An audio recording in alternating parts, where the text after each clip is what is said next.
this is like the best episode of Macadamia, right? Because this is the most relatable episode. That's the thing. This is also the most relatable episode because you're having the most relatable, most realistic hero in the whole storyline. By far is Endevour. My God, by far is Endevour doing something. You know, sacrificing his own hand. He saves his best friend Hawks, right? Obviously, Hawk is his bro, right? He saves Hawks, losing his hand doing that, and then hurts his own body to hurt All For One and so on, right? Protecting everyone else around him, and you know that, man, this guy is the most realistic and like, you know, actual, like this. I care about this guy so much more than the other characters, which are much more, you know, one-dimensional, right? So yeah, this to me is by far the best episode of Macadamia. I would say this is a 10 out of 10 best episode of Macadamia. Yeah, Endeavor's last stand, it's like, of course this. He's the best character. He's the most rich character. He's the most emotions, right? I teared up a lot. I cried a lot to watch the episode. Yeah, it was super emotional. So yeah, everything in that was great. Oh, of course, time to review. Okay, I cried, guys. I cried like a baby, man. Papa Endevour did it, man. It was amazing. So, hello, of course, time for Macadamia's 148 review, right? Because Papa Endevour was my number one hero. It's awesome. Endevour lost his arm, right? His hand, rather, and just blasted All For One. He just made it into fire punch and punched him, right? It was just amazing. And then, of course, he did the sacrifice of bomb thing, right? Turned into a nuke, basically.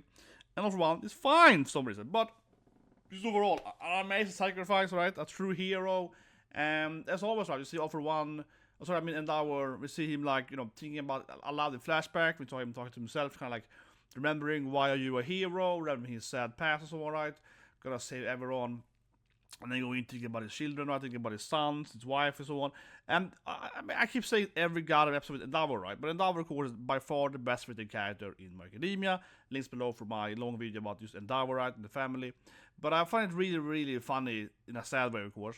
And some people are like, they hate Endevour because, oh no, the kids or whatever, right? But like, how often do you have an anime father, generally speaking, that does something bad and then actually regrets that? Like, that alone is like, how can you hate Endeavour so much? No, but the actual reason to hate Endeavour is because he's actual realistic father, right? He's not the worst character in Macadamia, far from it. He's a good person, right? And he did like a mistake. And also, I keep saying it, and I start by saying that the wife is much, much worse. Any professional, like I am, psychologist, will tell you that the wife is way worse. I'm a behavioral scientist. I know the shit. The wife is way, way worse. Remember the actual flashback? I mean, I rewatched every episode and reread it for one video about Endeavour that I did last week. And yeah, like the mom lies to Endeavour, right? So they figure out that Toya is using too much fire, right? He's hurt himself. Endeavour asks him and begs him to stop training, right? And he then asks his wife to, of course, okay, you have to watch him, right? And she does not. Yeah, she lies to her husband instead, and she doesn't talk to her son. She avoids her son.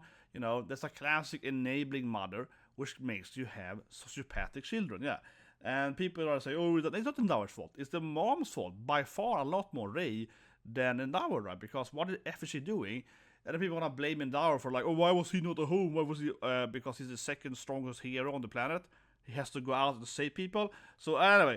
Links below for that video. I think it's a very good video. Arguably one of the best videos ever made. If you want to have the Endeavour defense video, that's the video for you. And you will learn everything about Endeavour, the psychology about him, his wife, and so on. But I think seriously, you should do the whole thing that Endeavour is asking his wife to watch over Toya, right? And like stop him from training and so on. And it hurts him. I don't want my son to get hurt and so on, right? And then he goes out and say, I have to be a hero. I'm number one here, number two hero, number one almost. I gotta go out and save people, right? And people say, oh, that's wrong with him. He should be staying home. No, he's the second strongest hero, right? It's so stupid. He's a hero for the good, right? If All Might, people would hate him if he stayed home. I mean, it's a lose-lose for Endeavour, right? Because if he stayed home, people would say he's a bad hero because people die, you know what I mean? So no, he has to go outside, and the White doesn't do anything. Ray doesn't do shit. But anyway, again, I've been over it many times, but this scene reminded me of that. I have to admit it, though. It reminded me of the meta-knowledge, right? Of no one ever hates Endeavour, yeah. The meta-knowledge of no one ever was going to hate on poor Papa Endeavour. That was a little sad, honestly. Honestly, a little bit sad in that sense, too, you know. That I know that people are going to hate on my Papa Endeavour, best character in Macadamia.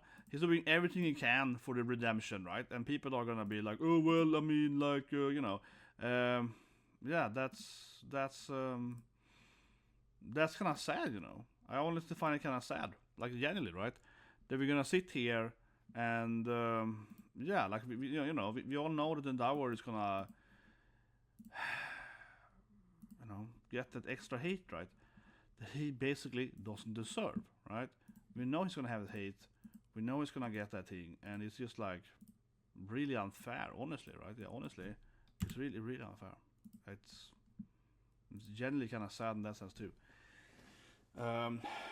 But not to break it down too much on that again, right? But I mean, obviously, the general issue the people like hate him for is because he's realistic, you know. It's because he's an actual person, right? Well-written character. But that's why I'm saying not to do defense here, but that's also why I'm coming back to that this is like the best episode of Academia, right? Because this is the most relatable episode. That's the thing. This is also the most relatable episode. Because you're having the most relatable, most realistic hero in the whole storyline. By far is Endevour. My god, by far is Endevour. The only thing that's unfortunate with Endevour is that Offer 1 is completely broken, right? So even if it crisps up Offer 1 100%, Offer 1 is like, looks really, really dead. And then it's like, I got the power of airing and drugs and shit, so I'm fine! And you're like, really? And I like Endeavour's face was like, how? Yeah. So that's unfortunate though, right? Offer 1 is super broken. And yeah, I wish that Endeavour just could beat him there, right? Honestly, straight up, and not just because of Endevour himself, but honestly, I wish that he would just die there, and then it would be over, and then it's like, no, okay, Shigaraki is a new bad guy or something. I think the Academia has a problem with that, and that even more so for Shigaraki, so let's talk about that instead. And then we have Dynamite getting owned, right? I'm just like... The episode's like perfect until the commercial break, yeah. The episode's like perfect.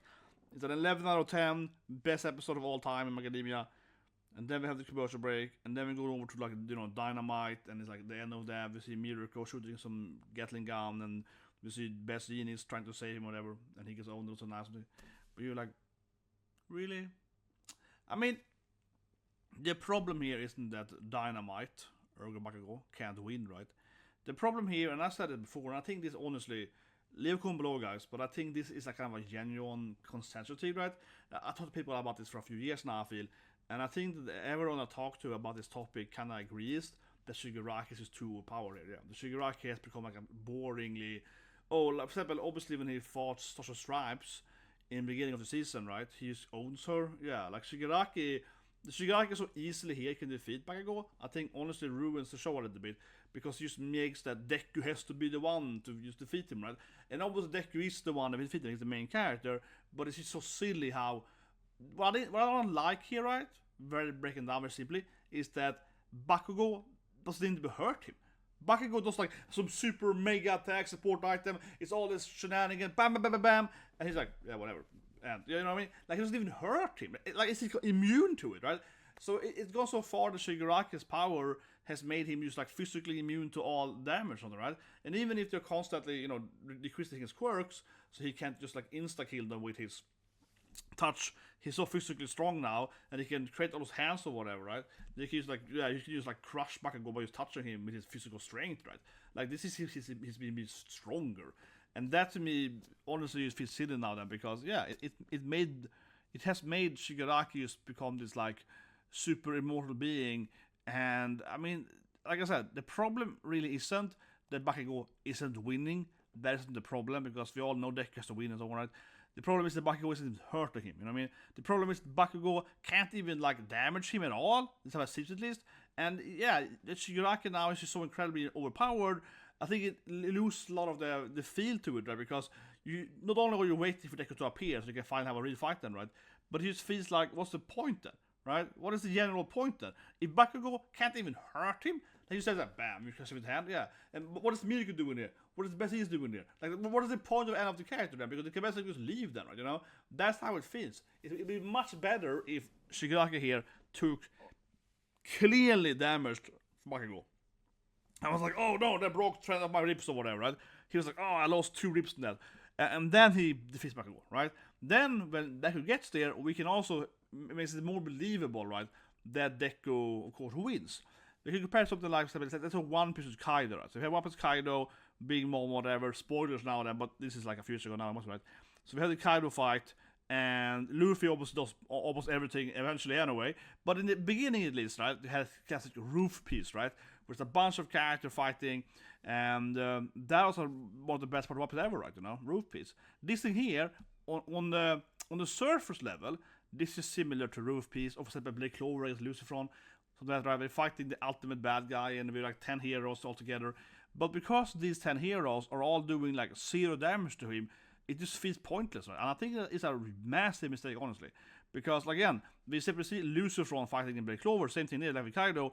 Even if they're not losing against like one hero, one captain, or whatever, right? One pirate, they're still taking damage, right? You know, Zoro cuts off Kaido's thing, and he's like afraid of his Kokushaki or whatever, and you know, this thing's in punched Big Mom and she takes damage and so on, right?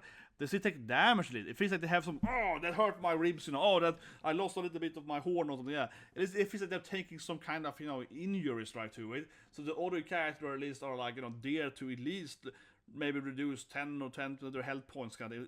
Take like a video game boss, right? Especially in Lucifer's fight, that's a much better fight than the Roof Piece, I'm wrong. Like Clover's Lucifer is a much better fight, okay? I'm not gonna spoil it here because it's been animated yet, but that fight is like 10 times better than One Piece. That's how One Piece should have been, because they always stay basically. Very mind spoiler, they always stay more or less, right?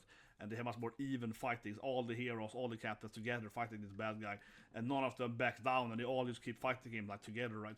And that's what I mean. This fight should be with Shigaraki. It should have been like Lucifron and Blake Clover, where it feels like all of the heroes are somewhat doing damage to him. Of course, the main character, Asta, is the key to win, right? And like Merlot does the highest damage because he punches hard or whatever. But it feels like everyone is kind of there doing stuff, right?